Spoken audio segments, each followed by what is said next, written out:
If you refuse higher truths, nothing can stop you from having troubles.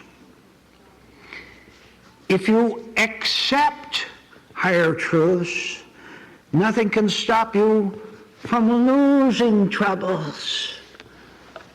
It does indeed all depend on you.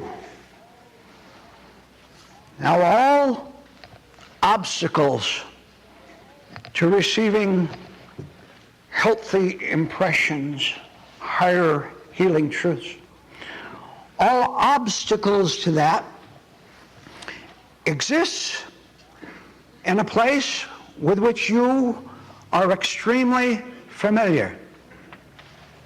It's called your mind. Try that one again. All obstacles and barriers to you finding true life, to getting rid of being furious at what life has handed you, and it's handed you some pretty bad things.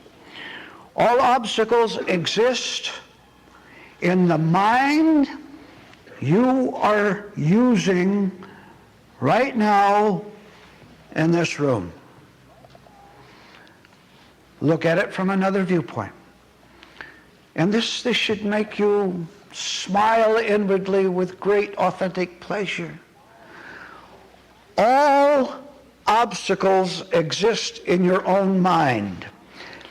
They do not exist anywhere in the time zone starting with your birth to this moment.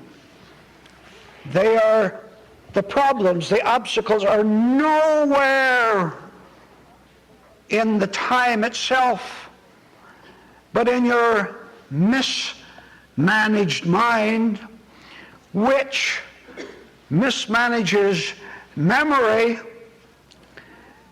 and recalls sad things, bad things, exciting things, falsely romantic things, and so clogs up your mind that it can't be set free. Now let's try that one again. There are no obstacles in any person you could turn around and see in this room. No obstacles to your spiritual liberty. There are no obstacles in those people that you will see driving away from here, or that you see in your own home. There are no barriers to you being a true, happy human being at that employment where you'll go to tomorrow. Not a single person or event that you encounter or have encountered can do anything to keep you out of the kingdom of heaven. I hope I have emphasized that long enough for you to remember it, so that the next time you feel like blaming someone, assaulting an event, the next time you feel like calling it something that's stopping me from being happy, you'll catch yourself and you'll stop thinking that way. And you'll remember this truth, which I gave you at the start, that it is your mind and your presently wrongly operating mind that is the entire, absolute, complete problem. Now I'll tell you why. That's great news. Because you won't have to go out and try to get a feeling of rightness like getting revenge on someone, like slandering someone, like being cruel either in thought or word or deed to anyone. You'll have no need for that anymore. You can abolish every rock that you throw that bounces against the wall and comes back and hits you. You can stop it altogether. What an astonishing, an amazing point of liberation that is.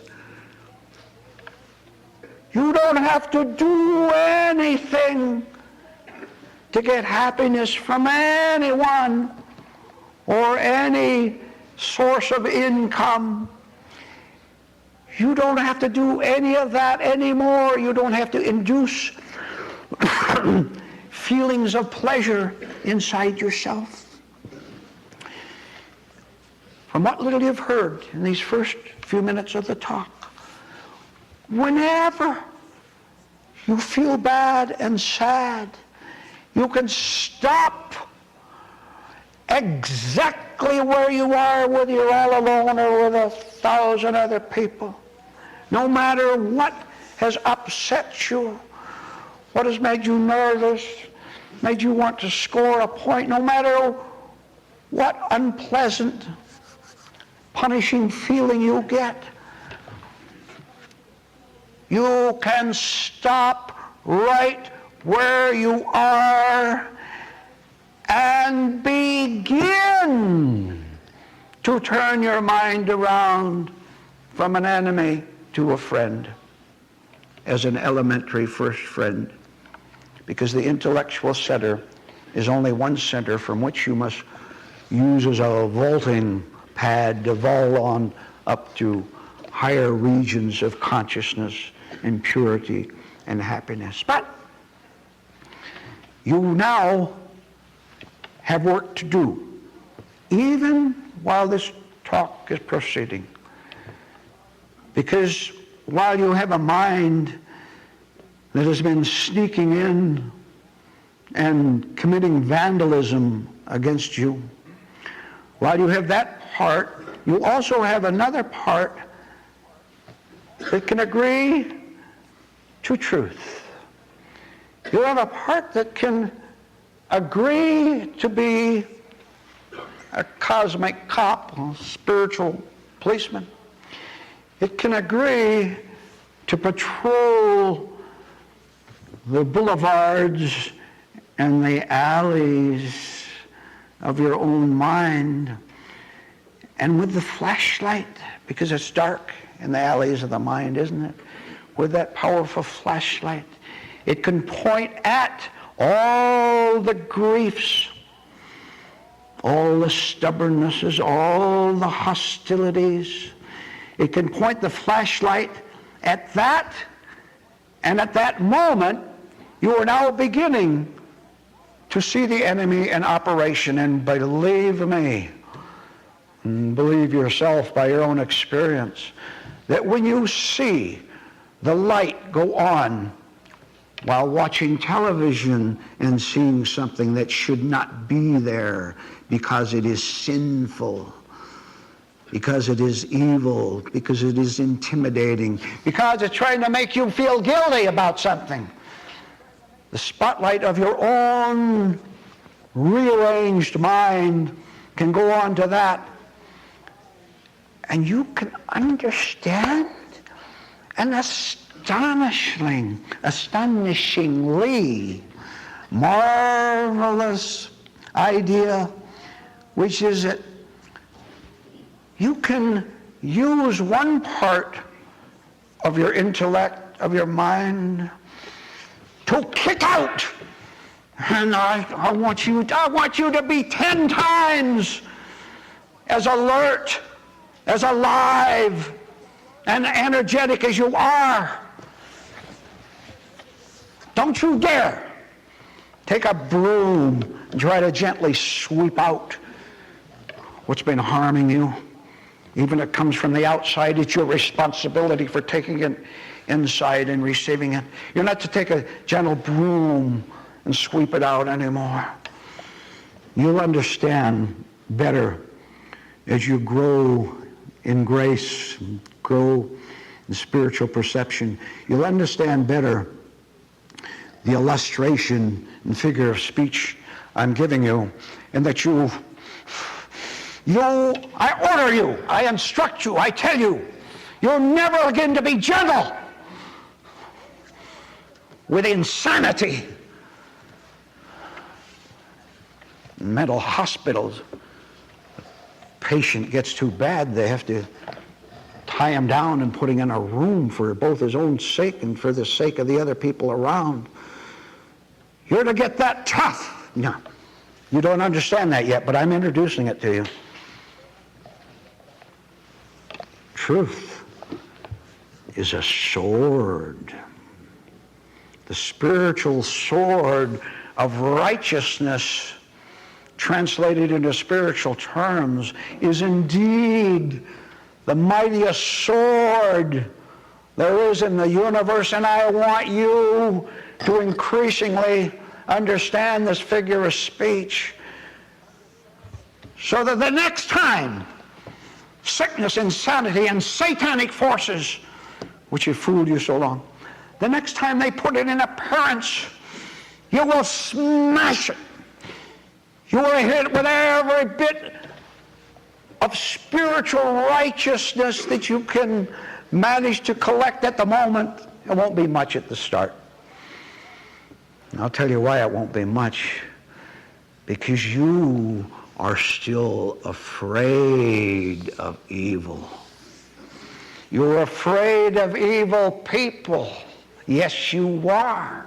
You're afraid of what they can do to you, how they might harm your income, how they might think badly toward you over something. You are 1,000 times more afraid of darkness than you have been able to admit to yourself thus far, and you're going to admit it so that you can change it. Toughness is a part of your spiritual training, and spiritual and innocent and pure toughness will come to you easily. I have to put this over in case I gesture too much. See, I was aware of the glass of water, right? It will come to you of itself, casually, nicely, and you'll maybe put your hand up like I did in an exclamation of revelation of a certain point, of a reconciliation of two positions that you've never been able to do before, but now you've brought them together, and now there's unity instead of opposition, which is this. You used to think that being nice has something to do with being weak. Yes, you did think that.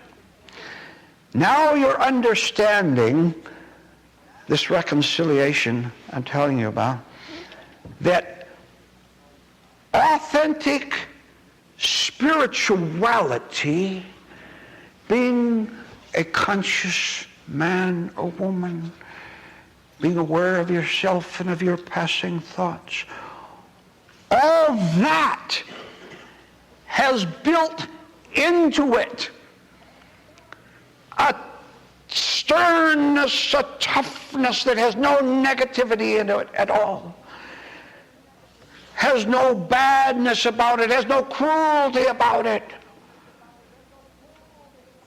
You will look with amazement at what you used to call being strong. And you'll put the right labels on it. When I thought I was being strong in a certain situation, you're now confessing your sins to heaven, which is good, and to yourself.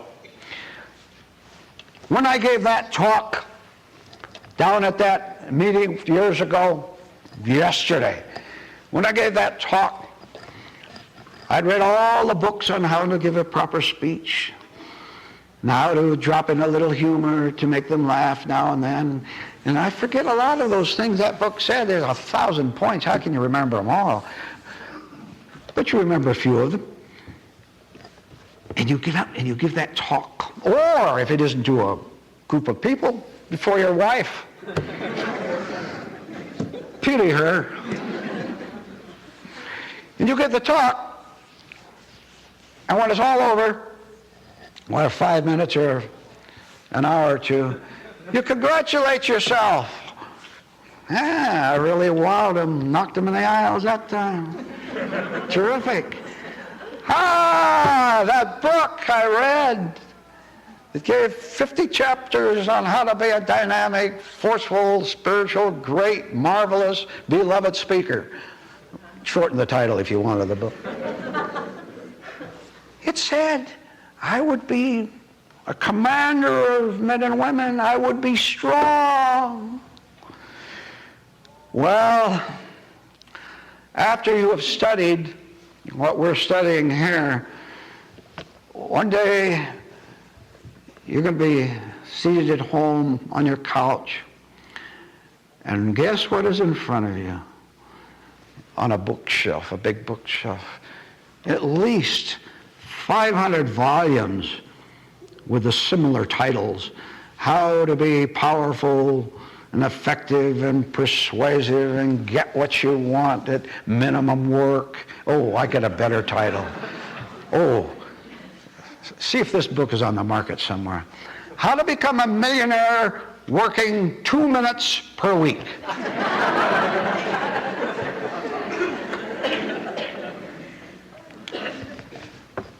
Part-time in 2 minutes, that's as well.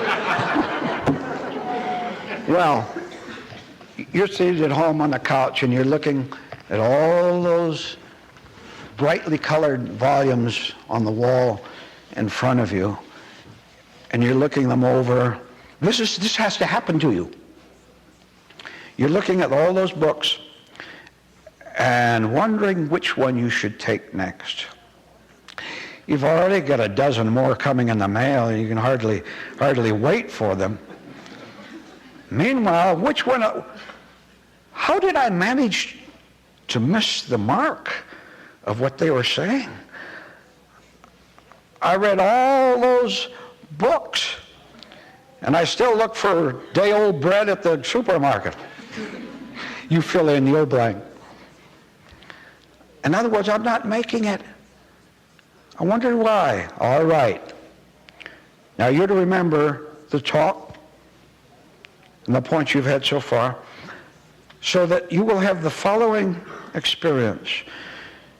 You'll be sitting there on the couch, all excited about money making or having power over people, or whatever you want, which you think will make you happy, which is a part of your malicious mind.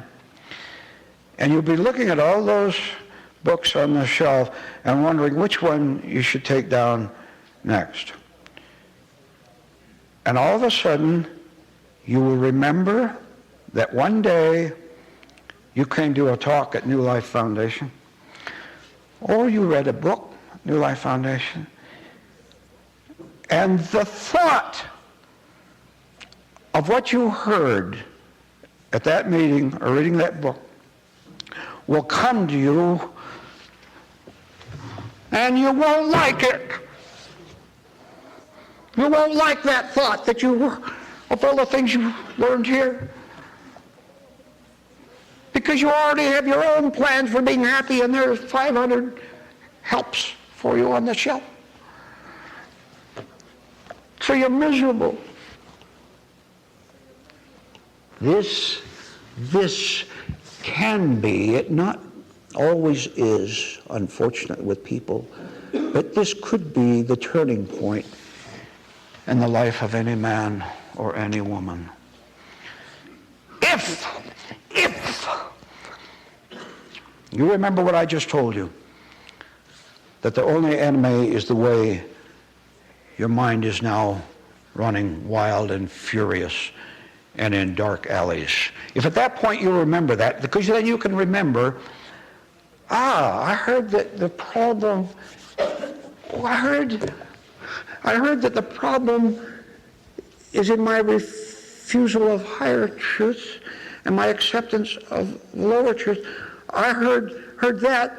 So maybe, now this is the person who's going to make it. I'm giving you the process by which you'll have to go through in one way or another. I'll give you an illustration, but it could be different, but the basics are there. I would prefer to look at those 500 books on how to become a success and popular and get elected. I'd rather read those books. But what I heard in that lecture has spoiled it all for me. I'm angry. I want to believe in those, but something happened to me at that talk. I can't believe in them anymore. What's wrong? Now you come to the point where you either choose heaven or hell. This happens to everyone out in the world because the truth is flittering around everywhere to people. But let's get on with this. At that moment of misery, something else has been added. And I'll tell you what it is. He's seated on his couch, wanting to know which book to read because he wants to double his income in 2 weeks. But then he remembers the truth that he heard. And now I was back and forth in conflict. Should I go get that third book to the left on the top shelf? That looks good, the bright red cover. Should I get that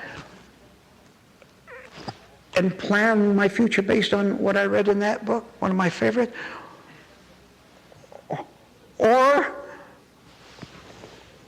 should I wonder why I have a new misery in my mind? There's no question about it. I've never been in conflict. I love those books. I love practicing them. I love talking about them. I'd like to recommend them to everyone I can. This is a point in the life of a true seeker, where he starts to shake, starts to worry, because he is at the point where he has to make a choice. Listen to this.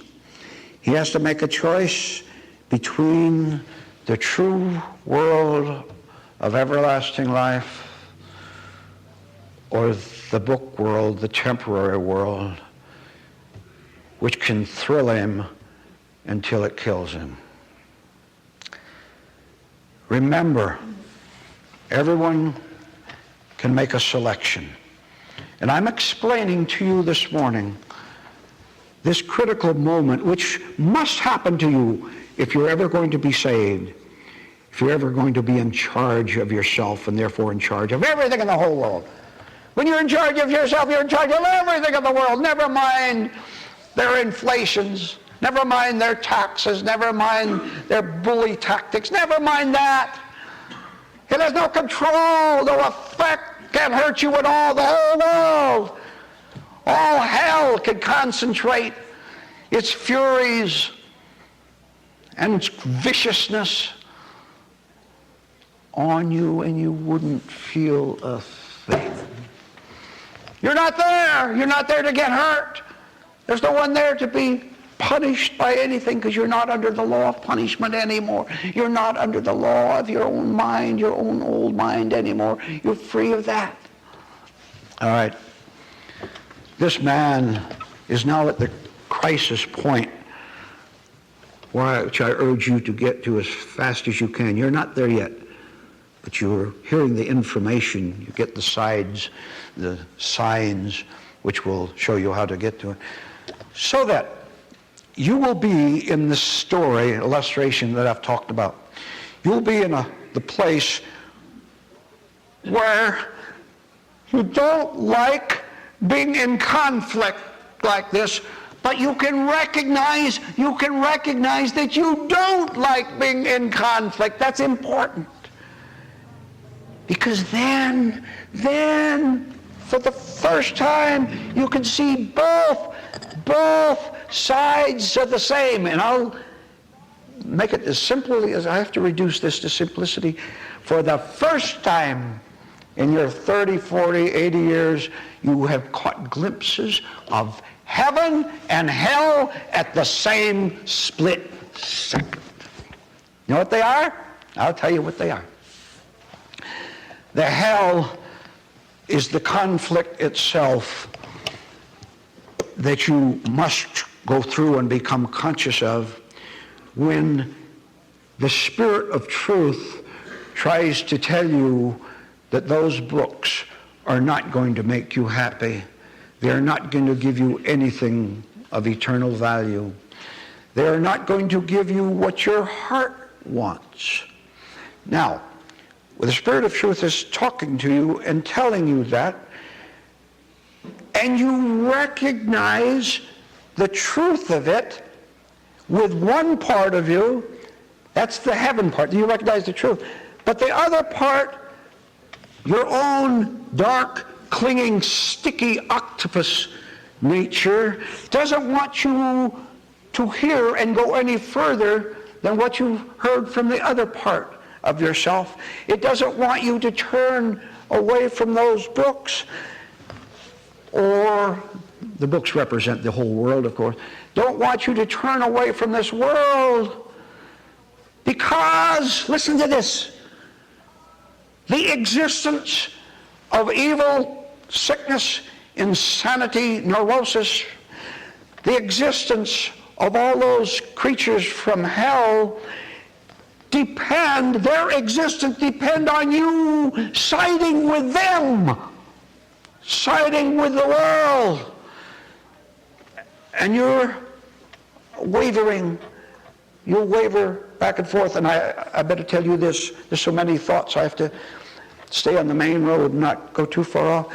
But many, many times, so that you understand this, in this experience, if you come to it, if you want to be saved, if you really want to be saved, you will go back and forth and you'll make, well, let's say a minimum of 50,000 mistakes. Let's make that a minimum of 500,000. In which, because you're confused, which serves satanic purposes, you will be afraid to give up the false pleasure and resource and a friend, what you call those books, which again represents the whole world. You'll be afraid of giving them up because you're afraid that you're going to disappear if you do. That's a lie from hell. See, you have a false nature, a false part of your mind that is trying to keep you being friendly with the books, that doesn't want you to discover that the books and what they represent. There are good books, of course, but they're trying to prevent you from seeing that something exists. Listen. Something exists for you and you that is not in those books. There's a new book. But you don't know that. And you're going to scream out. You're going to scream out, please, quick, show me the new book. Give me something to hang on to while I let go of those books. Absolutely not. The path, this may be a thought you've heard before, but the path to heaven goes straight through hell. That means this. I'll explain that to you. It means this. There is a period when you refuse those books, but do not have the book of life yet. There is a period, a trail, a path that you have to travel for a long, long, long, long time. Well, start this morning. Start this morning. You have to travel because in that dark valley of the soul, in that is the loss of the temporary that finally leads at the end to the finding of what is everlasting. But this is the man's first experience, and I'm explaining to you so that you can get this quiet, peaceful toughness that I spoke about. And I'll illustrate it again.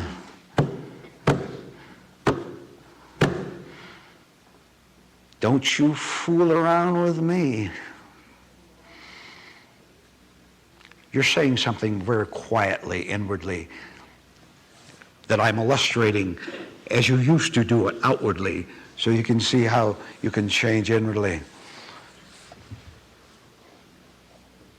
Don't you dare ridicule me again. You don't have to say that with words. Your being will say it.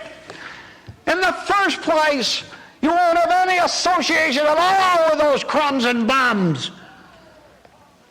Oh, see? Did you see what happened to you? I'll explain what happened to you. When I said crumbs and bums, that aroused a certain amount of uneasiness and guilt in your book self that's still attached to all those books on the wall, which means this. I thought that I was supposed to be nice to people and never use terms such as calling a man a crumb and a bum. They're unfortunates. They're disadvantaged, and we ought to help them. Those are the words straight from hell.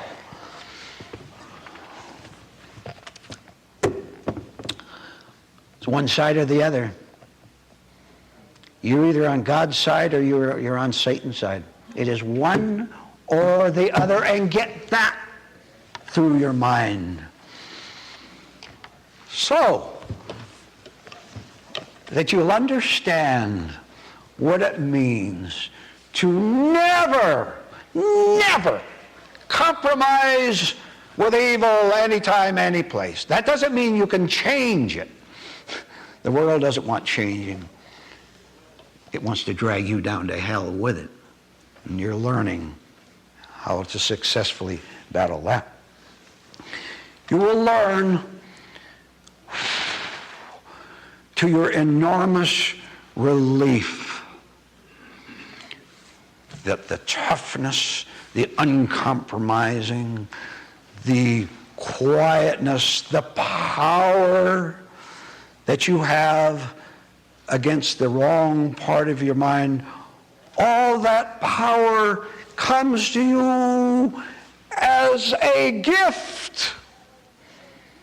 And it comes to you as you refuse to listen to the temptation of the dark forces which wants you to go back to those books.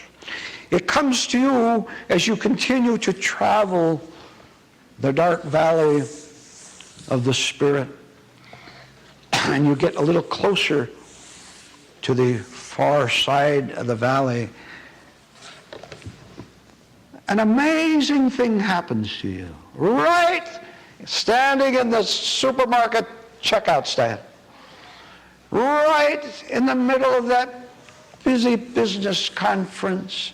There's a dozen of you around the table trying to figure out business problem of some kind. Or you're at home, either alone or with someone else, maybe a number of people. Right in the middle of that, a thought so astonishing comes to you, which is this. I am here now right in the middle of the noisy factory, talking with someone, driving my car. Right in the middle of that, I know something that was never ever in one of those books that I used to read, and I know there never will be. I know, and I know it from myself because I'm knowing it from a different self that I was when I first got that shock, the discomfort of realizing I had to leave this world. What you know is this: no matter where you are, what you're doing, 24 hours a day, all throughout the weeks and months, you know that you live in the higher world. Knowing that, you know there's no one around that business table who can be insulted by the boss for saying, you did awful work. Remember how much you're in terror of the boss bawling you out? Find your own similar situation. No matter how the negative, foolish, cruel world assaults you, nothing can touch you because you're not living on that level, on that human level. Not on the level of those men crowded around the table using bad language. And they're not even ashamed of a little thing like that. They're not even ashamed of using bad language. See how bad it is? They don't have any conscience that it's wrong to be vulgar. They don't even know that. Which, by the way, which is why it is hopeless for the world. You tell them, please, sir, don't use language like that. Dirty words, please don't use that. It's wrong. It is wrong to use bad words. What are you, a saint or something? See? And why, by the way, did he get mad? Do you know why he got mad? I'll tell you why he got mad. Because he knew in his heart that using vulgar, crude words is crude and vulgar. He knew it. See, what an extra point that is. See, the reason people get furious when you tell them the truth is because they know you're telling them the truth. But we have decided to do something different, haven't we?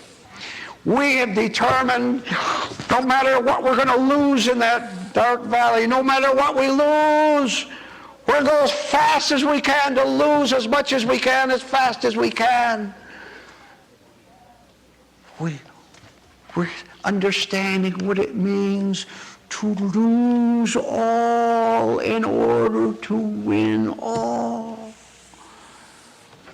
Back to this toughness. I want you to do some extra thought about it when you go out of here. And I want you to be aware of, during this next week, be aware of where you first do not recognize a wrongness when it appears in front of you. And it happens all the time. Any kind of a negative state is wrong. Any kind of a subtle scheme that takes advantage of other people in order to get something for the person doing the scheme. Anything that appeals to egotism, to sick self-interest. I want you to get the point where you are stunned